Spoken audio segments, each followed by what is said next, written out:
Bryan Clayton is the CEO and co-founder of GreenPal, an online marketplace that connects homeowners with local lawn care professionals. So get this, you guys. Just a few episodes ago, we had the man that made the 80/20 principle famous.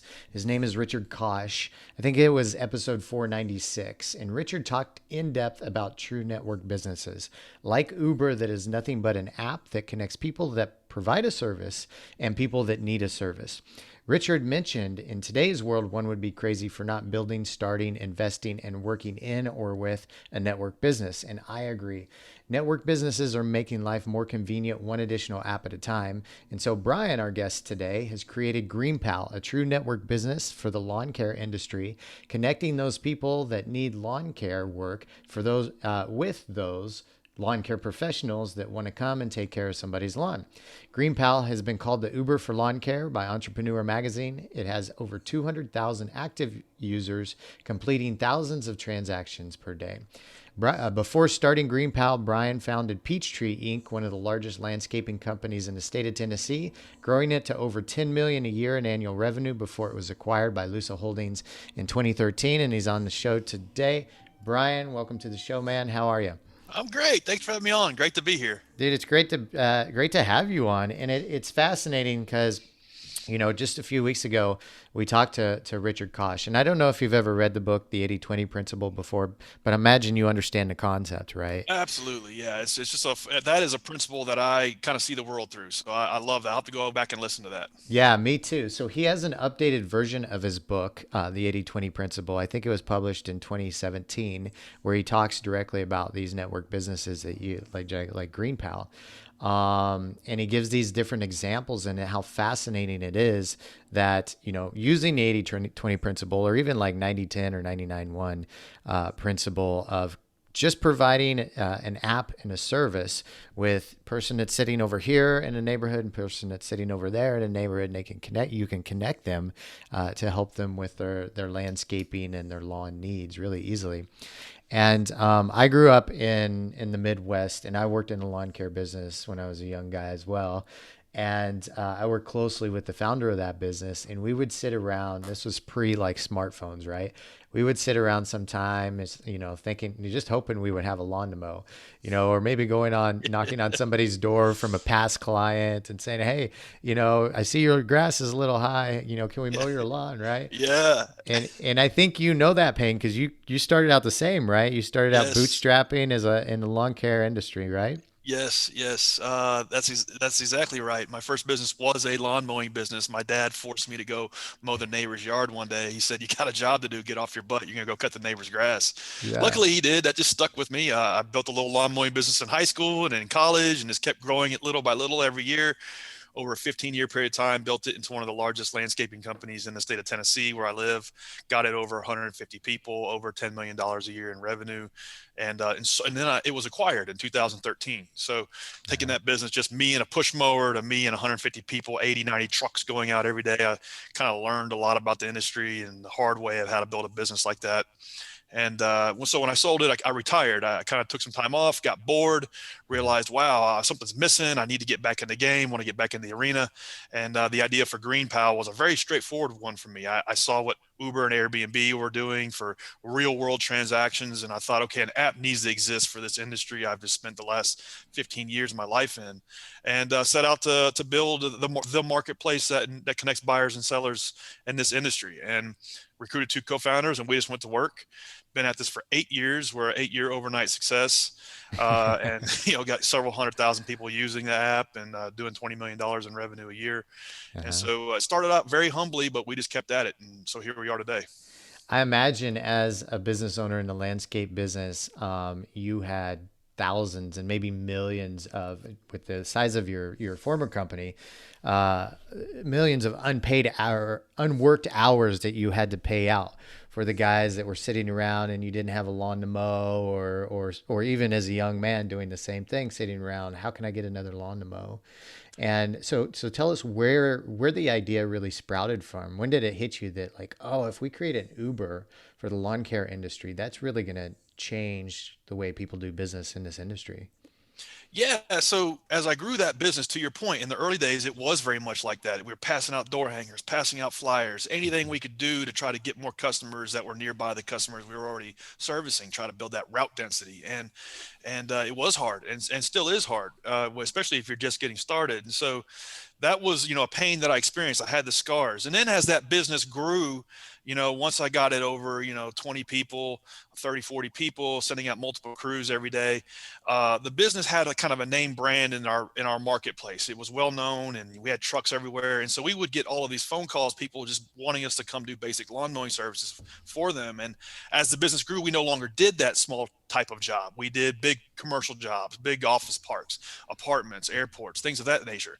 But we would no longer do the basic $33 lawn mowing. Right. But the problem was these people couldn't get anybody else on the phone. They couldn't get anybody else to call them back. They would be stood up, or like they would hire somebody and they would never show up, or they would ghost them. And so one of the values I ran that business by, and still do to this day, was just to be helpful, to always try to help people if you can. And we would keep a list of names and numbers by the phone, and our receptionist would basically refer out, smaller service providers for these 100+ phone calls we were getting a day. Oh, nice. And yeah, and then so it would work out. We would help people, get matched up, and so I kind of saw that working in analog. And then something that, and then like the saying, no good deed goes unpunished.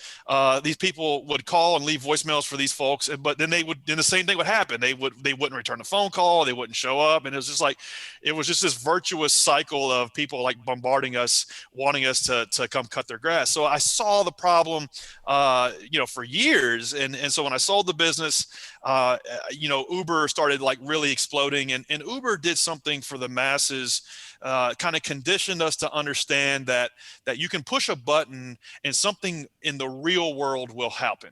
Mhm. And that did not exist before Uber. The internet was still very much online. It was still very much around digital experiences. The idea of just pushing a button on an interface and like somebody coming to pick you up was new, and it was a magical thing.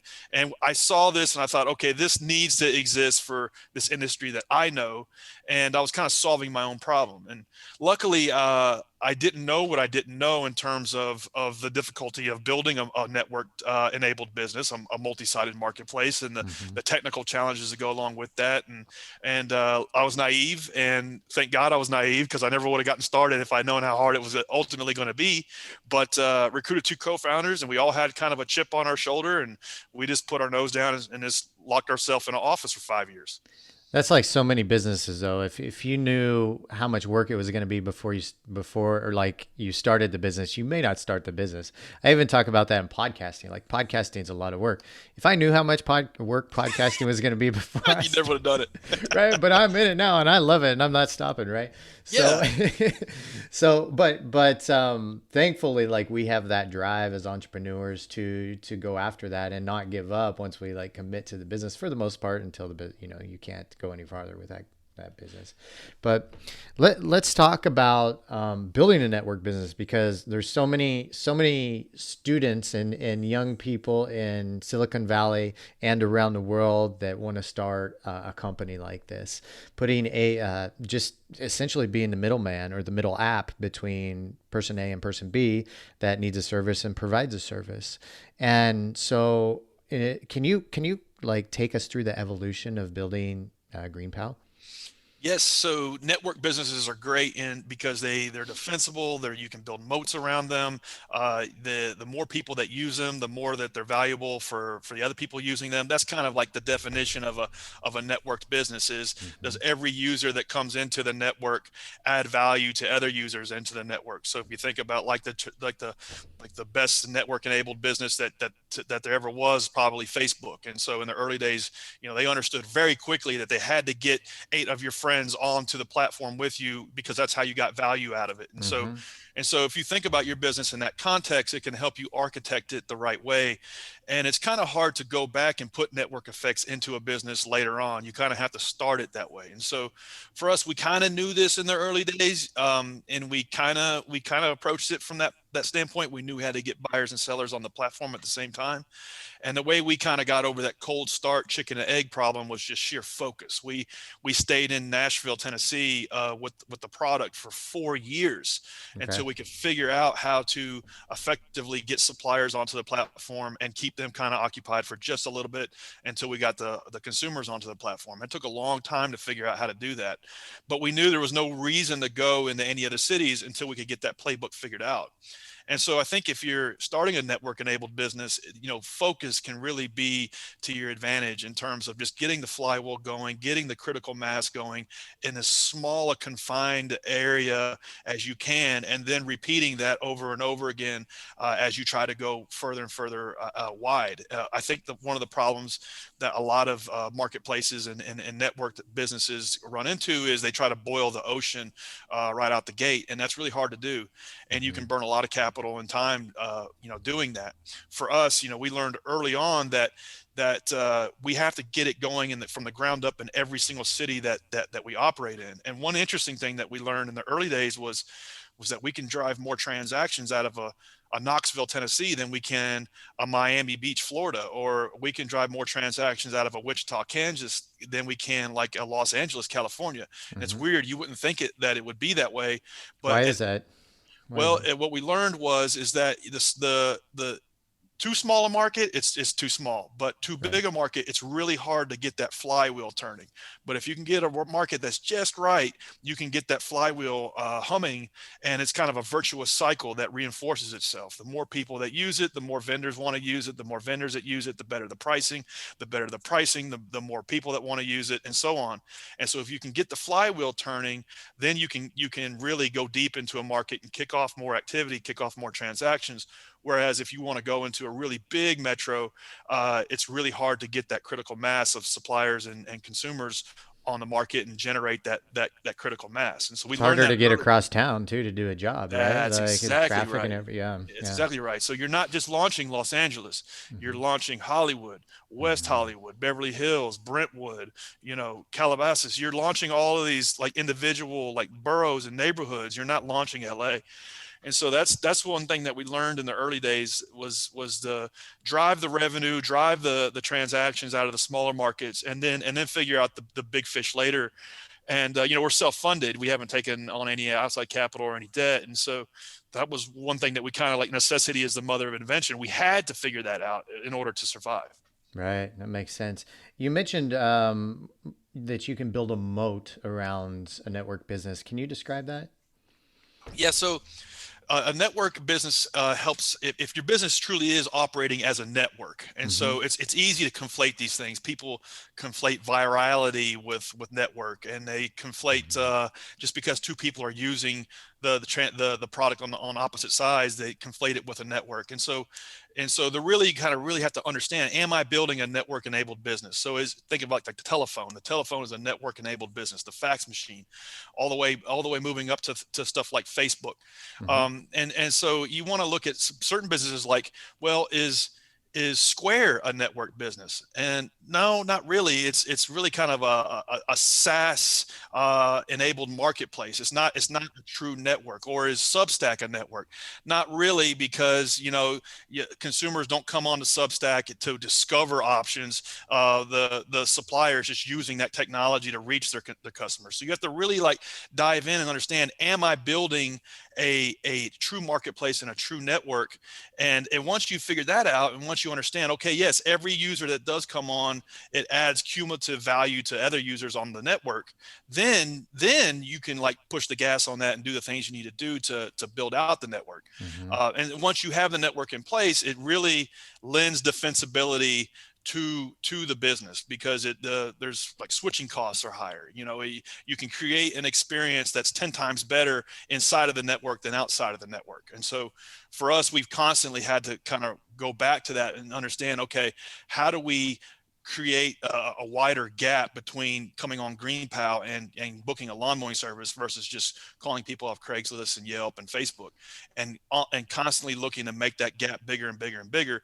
And the network enables that, because you come on the GreenPal, you get competitive bids from quality service providers that are rated and reviewed Mhm. and by people in the network, and these bids are competitive, so therefore you're getting a better pricing point than you would in analog, and you're getting it done quicker and more convenient and just frictionless. And And the pictures of network, their work too, which that's genius. Yeah. that's right. Yeah. I mean, there's it's just so much more of a richer experience than you can get in analog, or even just like trying to find somebody on Angie's List or Home Advisor. It's a more rich experience, and the network is what powers that experience. Yeah. And so we talked about this with Richard also. It's like the value of this network is depending on the amount of people that are on the network, the GreenPal app, in the network, involved in the network businesses. And so that grows over time and by word of mouth, which is, the best, some of the best marketing you can do, of course. When did things really start to take off for you guys with GreenPal? When did you start to experience like, more rapid growth and you realize this is really going to work for us? You know, there's been moments over the last 8 years that were evidence of things were working, and Hmm. they could be really small or a little bit bigger. There's one key day, in the early days, I think it might have been like year two, when it was a Saturday. My two co-founders and I were working, and I remember something like 50 people signed up, and I didn't know who any of them were. And that was a big moment. It was like, Uh-huh. wow, okay, I don't know any of these people. Like, I haven't told anybody about, I'm telling people about, I'm hustling up the word of mouth, but these particular like cohort of people, I didn't know any of them. And so that was like a validation for me and my team, is understand, okay, we can actually market this thing. We can actually get the word out about it in some sort of scalable approach, because everything up to then had been, passing out door hangers, had been just like posting on Facebook groups, had been just trying to like do like guerrilla marketing. And so that was a key little small moment. Hmm. And then beyond that, some glimmers was when we were able to launch our first market, which was Tampa, Florida. We didn't really know if we could get it to work outside of Nashville, and so that was a validator. And then beyond that, there has never been like a huge hockey stick moment for us. Okay. It has been like winning by 1,000 just little things that we have done over and over and over again to make it better and better and better, more reliable, quicker, faster, cheaper, and just constantly trying to iterate and improve the product experience on this one thing over and over again for 8 years. And like this, what Jim Collins called the 20 mile march. That's really how we've gotten from here to here. There has never been this huge like breakout where we had massive amounts of escape velocity. It's just been a continual march up the mountain. Hmm. And that could be a function of that we haven't raised capital. A lot of times when you see like that big hockey stick moment, a lot of times that founding team has figured out what works, and then they just poured a ton of capital on that. And when that works out, it's great, it's beautiful, it works for everybody. But if you do that prematurely, it's like trying to attach the big old SpaceX rocket boosters to the Uh-huh. it of a barn. Right. It just blows up. And so for us, we never really wanted to make that bet. We just wanted to take a sustainable approach to building a real business. So you guys started off in Nashville 8 years ago. How many years was it until you launched in Tampa then? Three. Three. Okay. Yeah, and that those were 3 really hard years, because a couple things were happening. Uh-huh. We did not know how to build software, and so right out the gate, we went through this really challenging period where we thought we could pay a dev shop to do the tech execution, and that flopped. It was a horrible failure. We pissed Uh-huh. away like 150 grand doing that, and this was of our own money, like credit cards and line of home equity line of credits, and Oh wow, just trying. yeah. Yeah, I Yeah. mean, dude, it was it was very much like our backs were against the wall. And so that was tough. And then we realized, okay, we got to learn how to build software if we're going to, like, pray, have a prayer to be in the tech business. And so my co-founders and I just like poured over every blog post, every YouTube video, every online class that we could get our hands on to learn how to do this stuff. Mm-hmm. How are we going to build a website? How are we going to build a mobile app? How are we going to market this thing? And that took 3 years. And Mm-hmm. then all along with that, we're trying to like experiment and figure out the delicate orchestration between suppliers and consumers and what their two wants and desires are, and like striking that balance between the two of them to where suppliers could make meaningful income, and homeowners could get a delightful experience that they could not get otherwise. And that took a long time through trial and error. We would over optimize on one side at the expense of the other, and then vice versa, until we really figured out the delicate balance. So how many users did you guys get before you launched in Tampa then? So in Nashville, we had a goal Uh-huh.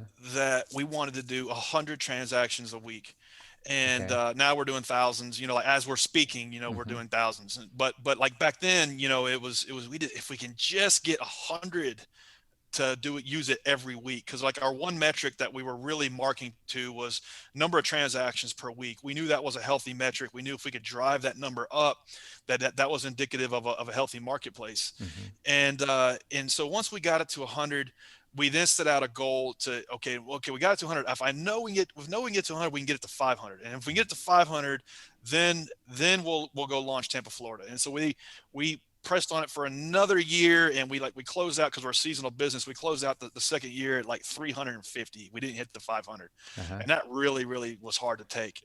But at least we grew the business 3x, Yeah. but it was Yeah. still small. And so by the third year, I was like, you know what, to hell with it. We didn't hit the number, but that's still enough validation. I think we can get it going in Tampa. And so like I went down to Tampa and spent like a month there. I know the inside of every coffee shop in Tampa Bay, Uh-huh. meeting with service providers, and like interviewing them and getting them on the platform. And because I knew if we couldn't get that to work, that we were done. Yeah. And luckily we were able to get it to work. I was there like meeting with people. My co-founder was really banging on the PR, getting the word out to the local media, and that helped us. And once we got that going, then we figured out a little playbook to roll it out into every major market in the United States. So I'm curious why you chose Tampa because, I would think, maybe Memphis. That's another city in the same state. It might be similar type of mindset of people that could pick it up. But you went halfway across the country all the way down to Tampa. I'm curious Couple why. reasons. We knew that we wanted something different, because Mm-hmm. we knew eventually, we were going to have to like figure out a way to adapt it to different markets. And so that was one of the first things. The second thing was we knew we wanted a year-round market, and so we knew we needed to mitigate the seasonality of it, because this was very much a bet the company decision. Mm-hmm. And the third reason, maybe even like the most informative, was like I had a buddy that lived there, and I could stay with him for free. So is the reason so many businesses start up, right? Somebody's Yeah, crashing at their friend's couch in friend's yeah. couch, right?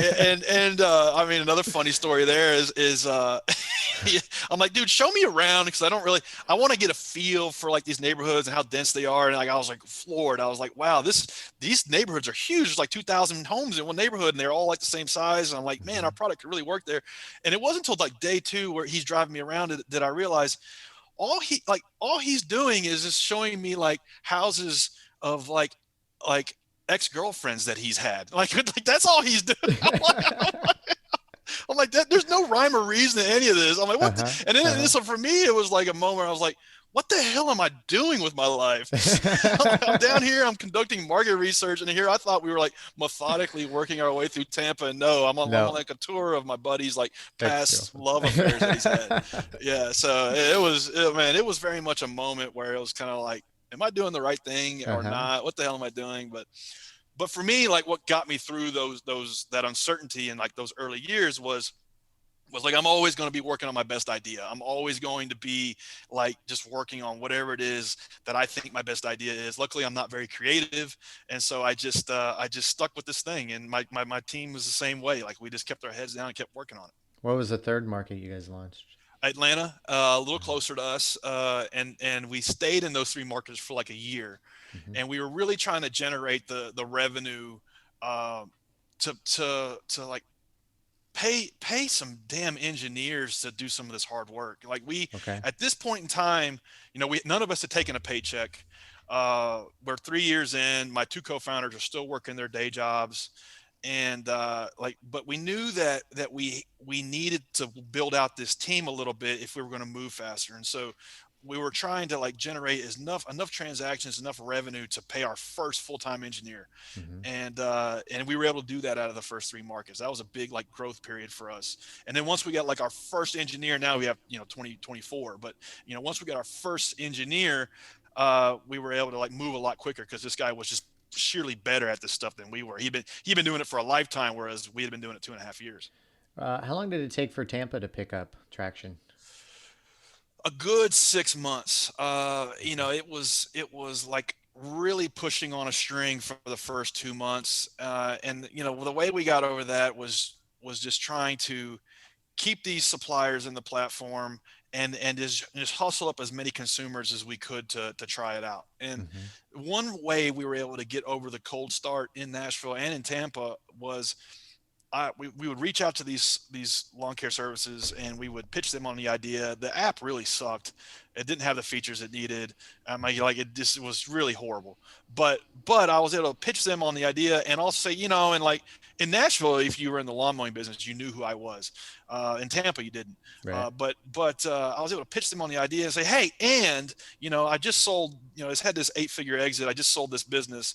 Um, I'll give you free mentoring and coaching. I will give you 2 hours of free coaching every month on how to grow your lawn mowing business if you Mm. use my platform to bid on lawns and mow lawns. That's And so that clever. was kind of like the honey to attract the early service providers. The first like 2 or 300 I knew personally, and that got us over the cold start of like getting the network effect going and getting the network business going. A lot of times there's this cold start that you kind of have to like hand crank your way through. How long were you guys in Tampa before you launched Atlanta? At least a year. Okay. And so we were there and maybe 10 months, and then the following season we went down to Atlanta, only 3 hours away from Nashville, Hmm. built it from the ground up. And then once we got those three going, we were like, okay, we've been at this for 4 years, like, and we're still not able to pay ourselves. I mean, like we were able to pay my one co-founder like $200 a month just to like eat on. I'm sorry, a week. I'm sorry, Okay. Yeah. Yeah. Okay. Yeah. a Yeah. week. Yeah. Yeah, That's grocery bills, man. 200 yeah, a yeah. week. Like Yeah. he was on like a $5 a day food budget. I mean, it was really, really, really, Oh really tough. no. Yeah. But once we had like a reality check, like, okay, we got to move quick now we have it figured out. And then we rolled out a new city every month from there out, and we just started growing a lot quicker. And we Yeah. figured out a lot of the tech side of it, a lot of the rollout strategy side of it, a lot of the marketing side of it. And then we funneled every dime we could back in the business. And here we are 8 years later. We've got a profitable business. It's actually fun now. We pay ourselves a good salary. We have a great team. We have people in like on the right seats on the bus that are really good at what they do. And that now it's actually starting to get fun. That's the harsh reality that a lot of people don't see of entrepreneurship is that a lot of times it takes years without you putting money in your personal bank account and just reinvesting into the business over and over and over and over before it really takes off.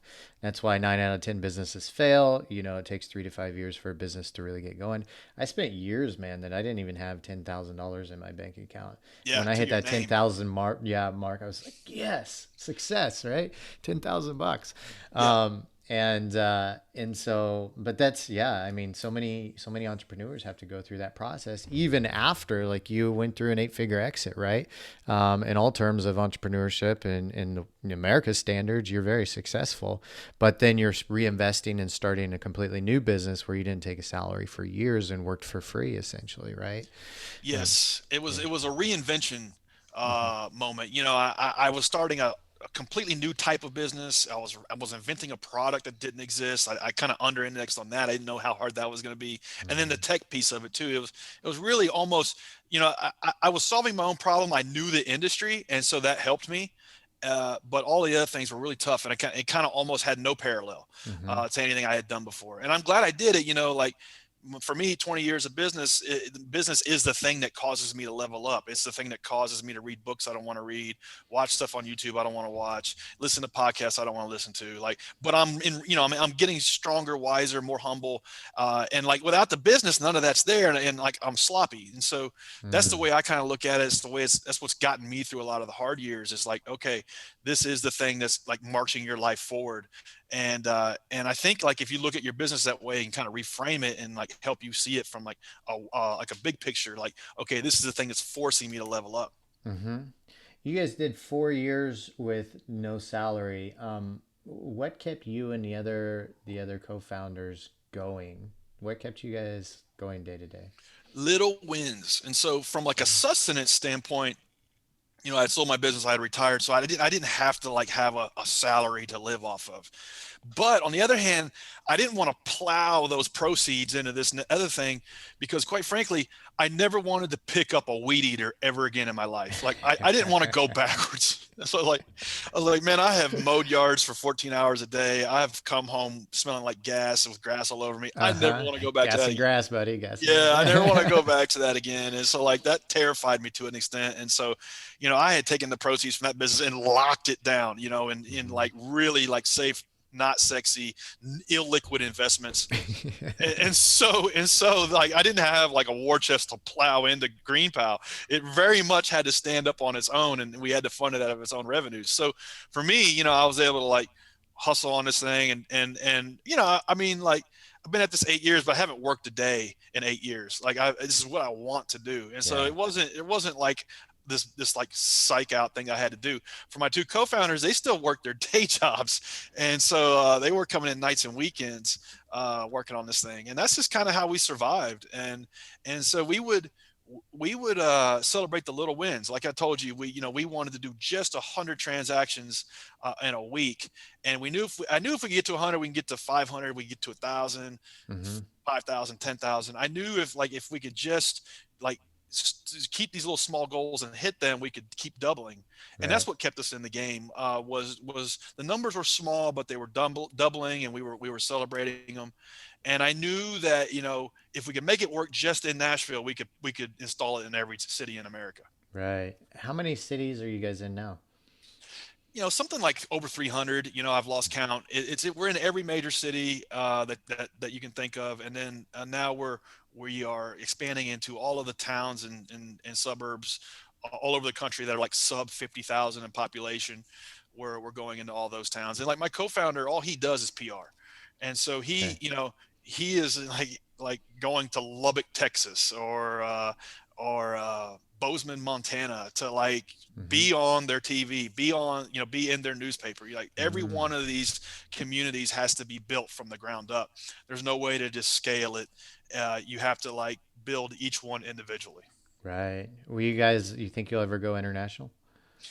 Once we have saturated the United States, we'll move into Canada, UK, and Australia, and that could be next year or the year thereafter. Mm. Um, I think in certain businesses you got to go international, like Airbnb. That was one of the first things they had to figure out was like, how do we get this thing in Paris and in Sydney, and like because for them, like their network is an international network.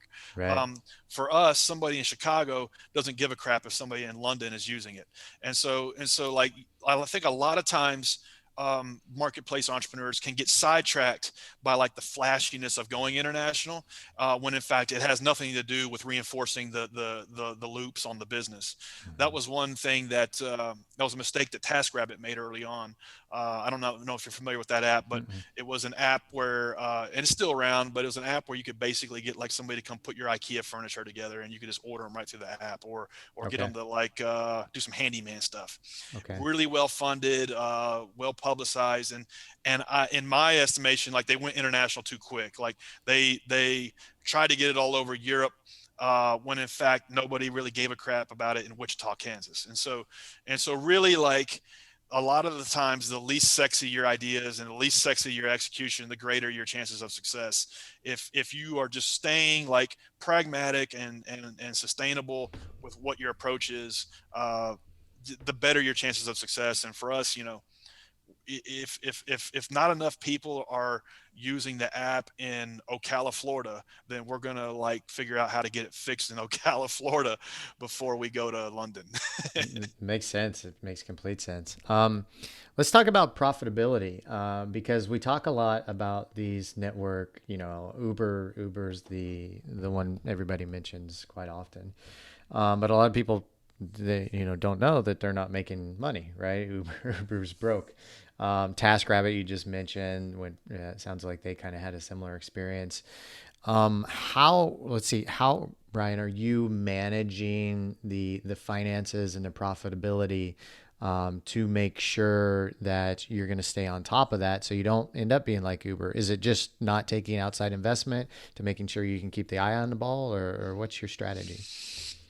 For me, part of my strategy philosophy of business is, revenue is the best form of financing. Mm-hmm. It can keep your eye on the ball. It can make sure that you're delivering a delightful experience. It can make sure that you're holding on to people. Mm-hmm. If revenue is like the form of financing, then you are focused on retention. You have to keep these people that are using the product.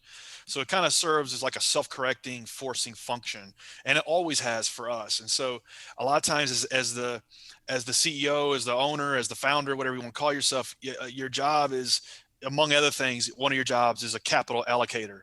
And so you have this capital, and that could only be $1,000 a month. In Mm-hmm. the early days, that's kind of what it was. Like, how are we going to spend this $1,000? Make sure we do it right. Yeah. But as a CEO's job is to be a capital allocator, to understand that, okay, we've grown revenues by 30-40% this year. How are we going to put that to work? Are we going to put that to work on more customer acquisition? Are we going to hire 2 more engineers? Are we going to like put one more head on the growth team? Are we going to hire an SEO lead that we need? Are we going? And so you're really trying to like map out, okay, how am I going to put this money to work to make the company more money? And a lot of it is quantitative, which is my weakness, and some of it is just like intuition and gut, which is my strength. And like if you're self-funded, it's easy, and it's easy to kind of stay in check. If you've raised 5 or 10 or $20 million, it's easy to get sloppy. Yeah. And a lot of times you'll see these like companies coming out of the Bay Area, or just well-funded tech startups in general, that are just kicking butt, and like they have just come out of the gate screaming, and like they've raised all kinds of money, and they're like just scaling. And what you don't realize is like that founder is on their second or third lap. They're on their second or third trip. Like Mm-hmm. like they've started a venture backed business and it failed, and they might have had a little exit under their belt. And like Travis Kalanick, the founder of Uber, like that was his fourth business, Mm-hmm. and he had already like crashed $10 million of capital on the ground. He already had a successful exit for 8 figures, like, and like in Mm-hmm. the tech world. And so like, he's coming to like day one of Uber. It still took 11 years to build that business, but he's coming to day one of that company with all of that experience and all of that scar tissue. And then he knows that he's got to move fast, and he knows how to move fast. And so a lot of times, like, until you've done that and made those mistakes, it's hard to do it right out of the gate. They say like a good venture capitalist and an Air Force pilot have one thing in common: they have to crash $50 million into the ground to get good. And so like I didn't have the luxury of doing that. I had to do it right, and like building a pragmatic business was the only approach for me. Yeah. Oh, that's fantastic. I love that analogy there.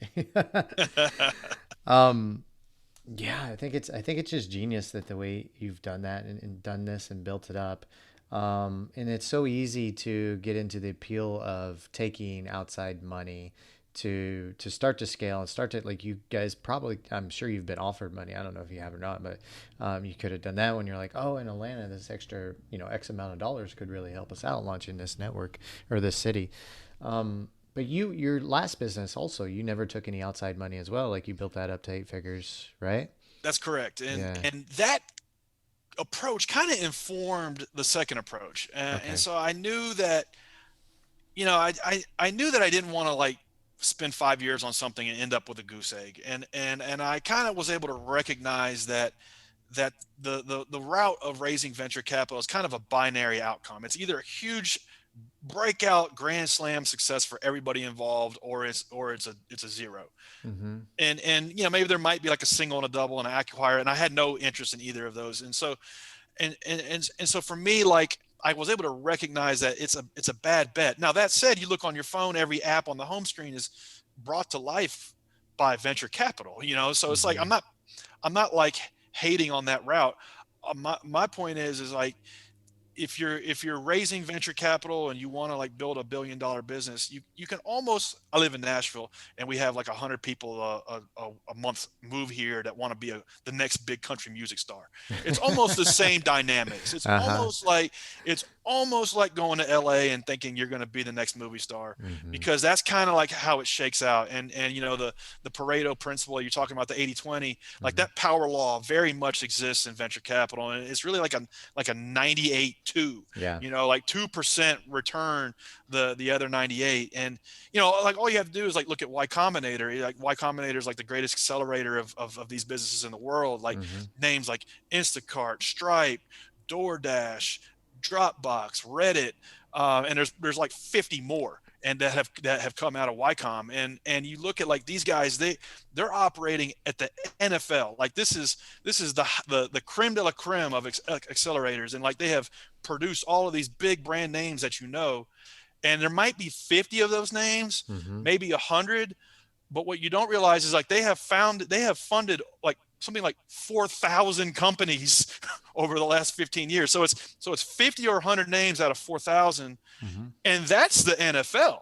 Yeah. And so, like, if you're going to go that route, it's very much like a binary outcome, and you have to be willing to sign up for that. You're going to get rich or die trying. Right. I'm always curious how businesses decide how they're going to divide their money up. In network business, it's really interesting because a lot of times it is the apps grow via word of mouth, right? But you said you were putting, time investments, and you've got a PR. One of the co-founders does all PR. How much? How do you decide how much to put into the marketing side of things with this style of business versus saving some money or reinvesting it? And how do you guys divide all that up? For us, we focus on just a couple things at a time, and we are demand side constrained. We can Hmm. not super easy, but we can acquire suppliers in a fairly straightforward manner. We do a little bit of Facebook ads and a lot of content marketing, and so we can get enough suppliers on the platform fairly easily. Hmm. The more challenging side of the transaction is, how do you put the app in more hands of homeowners and consumers to use it? Right. And so most multi-sided marketplaces are demand side constrained, or put another way, the person that's putting the credit card number down, they're the harder side of the equation to Hmm. to attract in most cases. And so for us, that's definitely the case. And so we know the more homeowners we can get onto the platform, that's what kicks off the flywheel. Right. We don't have what they call a single player mode. And so if you're building a multi-sided marketplace, it can help to have like a single player mode where one side of the transaction can use it solo and get value out of it. We have never been able to figure that out. And so we know like our success and the platform's growth is dependent on one thing: is how many homeowners we can get to try it out, and then set them up with service providers. And that's what kicks off the virtuous cycle. Right. And so we are always looking for ways to innovate on distribution, ways to innovate on acquiring more consumers, whether it be through SEO, content, PR, some performance marketing. We're always experimenting, always looking at reinvesting every dime that we can into more of that, because that's what funnels the growth. Yeah. I do some mentoring and coaching for entrepreneurs in Nashville as a hobby, for free. And one thing I always see is like this build it and they will come mentality. And Hmm. that is just not the case. It doesn't matter how good your app is, how good your network, how good your marketplace is. You have to have some sort of innovation on growth, innovation on user acquisition to acquire one side of the transaction to kick it off. Like, Right. it's not just the platform's existence is not good enough. You also have to figure out how you're going to distribute it. Yeah, and I could second that from podcasting. Very similar. Just because you're building it, people aren't going to come, sort of No. thing, or people aren't going to listen. You got to stand out in some way. What are some of the most successful ways you found getting those homeowners on your app? I think looking back in business, you can for me, like 20 years in business is I can look at it like a video game almost. And, Mm-hmm. and like I can, not that I'm a big gamer, but I grew up, in the 80s and playing Nintendo Nintendo and and Atari. Yeah. oh Oh yeah, yeah. man. So like, that's kind of how I see the world of business, almost like looking at it like a video game, 10 levels. Mm-hmm. And, when you're first getting started, like level one is very different than level 8, 9, 10. And I think a lot of business owners, entrepreneurs make the mistake of like, they're in level one and they're worried about Bowser, and you really shouldn't. And so my point is like, our user acquisition strategy, among everything else, has changed as we have gone through the levels. In the level one, you know, we had to figure out how to get 100 people to sign up for the damn thing. And Yeah. so we passed out door hangers. Like, we passed out 100,000 door hangers all over Wow. Nashville, Tennessee. Like, I got Yeah. bit by a dog 2 times. And then we figured out that like 10 customers per dog bite was not a scalable user acquisition strategy that we wanted to pursue. Makes But sense. it did get us like the first 100 some odd people to use the app. Mm-hmm. And then we were able to meet with them and get feedback and figure out like, okay, this is where we suck, this is what we're doing right, this is where we need to improve, and also this is how we can reach more of these folks. And so that got us through level one. Level two was like, okay, we're still just in Nashville, but we got to figure out a way to get like 100 people a week to sign up, and we can't be like passing out door hangers all the time. So what do we do? And so we kind of experimented with SEO and content, and we just started pumping out like the best content around service providers in Nashville, writing up beautiful bios for them, like great pictures of them, and like what they do and how their business is different from their competitors. And like, we just spent all of our time on level two focusing on that and trying to get some traction there. And that kind of informed us how we kept on progressing through the levels. And now, SEO and organic search is how we get like half of our users come through that channel, and Mm-hmm. the other half come from PR and word of mouth. And Mm-hmm. so we would never have been able to get there had we not just like chewed this elephant one little bite at a time and worked our way through every level and not worried about anything else. So start small, uh, you know, start small, but be ambitious is kind of how we've approached it. I know you mentioned using Facebook ads to get some of the service businesses onto the app. Do you guys use Facebook ads or social media ads in general to get homeowners on the app as well? We have experimented in it. We have probably spent something like around $100,000 Mm-hmm. trying to unlock that channel. And while we can get traction out of Facebook ads, Instagram stories, Twitter ads, Pinterest ads, we can get traction. We still have not been able to replicate like, okay, I have 100 grand or I have 10 grand. Should I put it in Facebook ads, or should I just double down on organic search? Like, should I go hire that content creator that could really help us? Should I go hire that Mm-hmm. digital PR that could really help us like get more backlinks? Should I go hire this content strategist or this designer that can really like rework our articles and or this technical SEO Mm-hmm. if you're going to execute at an organic search strategy, like you're going to have a full-time engineer or two or three. That's all they do is just work on technical SEO. So while it's not easy to connect the dots on SEO, like I know if I put in 10K, I get out 15, which on performance marketing, if you're really good, you can. Yeah. I haven't been able to get close to the ROI that we're able to deploy on organic search that I can like pissing it away on Instagram stories. Yeah. Yeah. Like, I mean, You're not on granted, like, TikTok, so that's what you're saying, yeah, maybe right? we will. So I guess got to learn how to dance, and then maybe that might work. Get all the service providers dancing, yeah. Get a Yeah, TikTok I don't account. know that anybody wants to see that. Well, that's cool. So I always like to ask Brian, like, what are some say, like you seem like you've got a ton of energy, and you've built, two companies now, very successful companies. What are some? How do you maintain this fiery state? How do you maintain your state of mind on a regular basis? Maybe habits or rituals or routines that you do regularly to keep things going for yourself.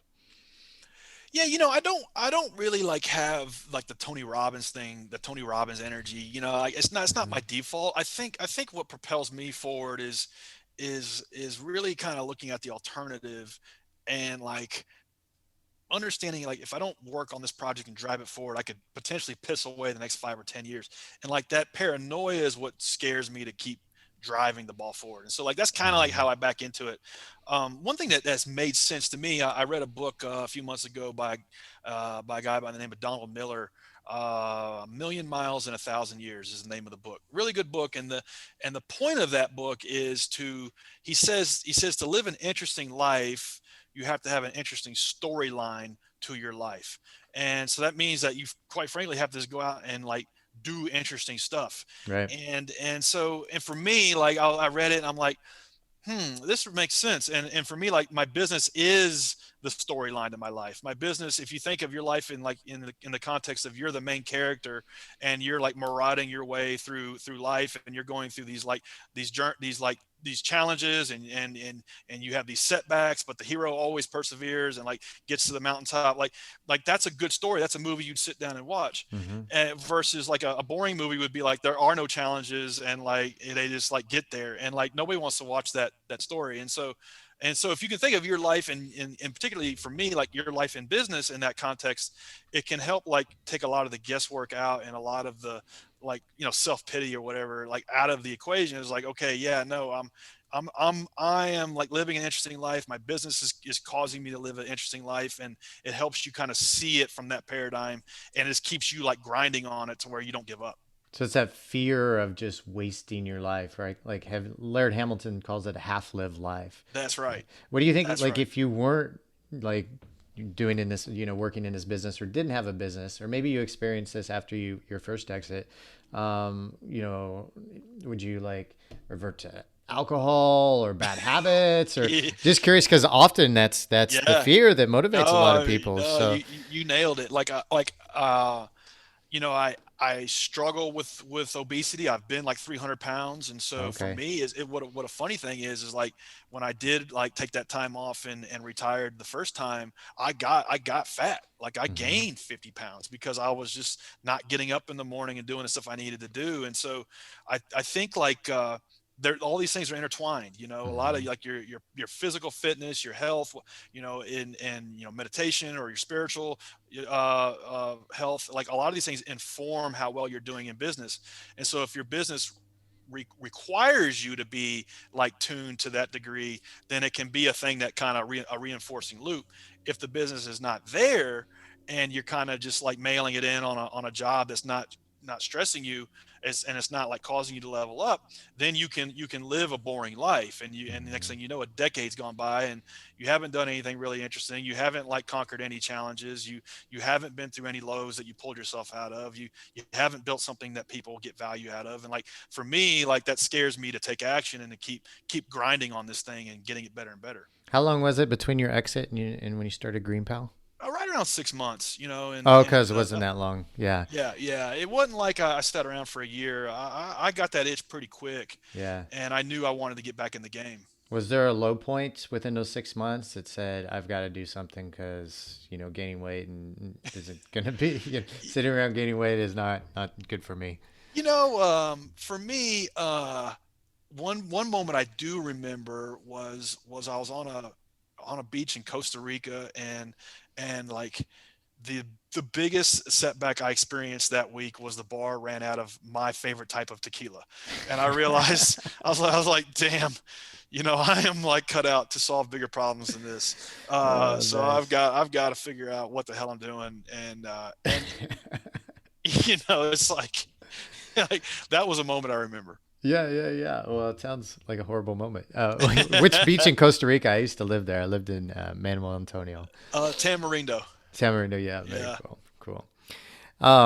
Yeah, man. Well, dude, I've loved this interview. I think this isn't like when I get to talk to people with network businesses, it's phenomenal. Like the definition of the business method, the title of this podcast is actually a new way of doing business. And one of the reasons I named it that, because we're always talking to entrepreneurs creating new ways of doing business. And this is flat out, a new way of doing business, linking lawn care providers with homeowners to help them get their landscaping done. And I think it's very, very genius and on the cusp of the change that we're going to see more and more of, like the technology change in this world.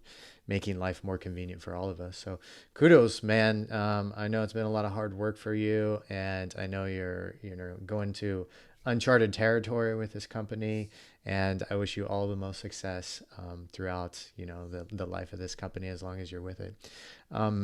Anything else you'd like to say before we part with the listeners, Bryan? Yeah, if COVID has like hollowed out your business and has got you wondering what the hell I'm doing with my life, like you can, going back to the storyline thing, look at it like you're the hero of your story and you're going through this low point right now, and it's not happening to you, it's happening for you. And this is like part of the story that you're going to look back on 5, 10 years from now and be like, wow, I got through that and this made me who I am. And just stick with it. Like, it can be an opportunity to take your business down to the studs and rebuild it from the inside out. And in 5 or 10 years, you'll be glad it happened. Yeah. Well, thank you so much for coming on the show, man. I really appreciate all you've shared with us. If the listeners want to reach out and learn more about what you guys have going on at GreenPal, what's the best place they can do that? Yeah. So anybody listening to this doesn't want to waste time mowing your grass. You don't want to smell like gas and grass. Grass You to can gas. just you can just download GreenPal in the App Store or Play Store. Anybody wants to reach me, I've been hanging out on LinkedIn a lot lately. You can hit me up there. Cool. And thank you so much again, Bryan. We really appreciate your time. We really appreciate it. It's fantastic. My pleasure. Thanks for having me on. I enjoyed it. Listeners, thank you guys for tuning in once again, and we'll see you all on the next episode. Goodbye, everybody.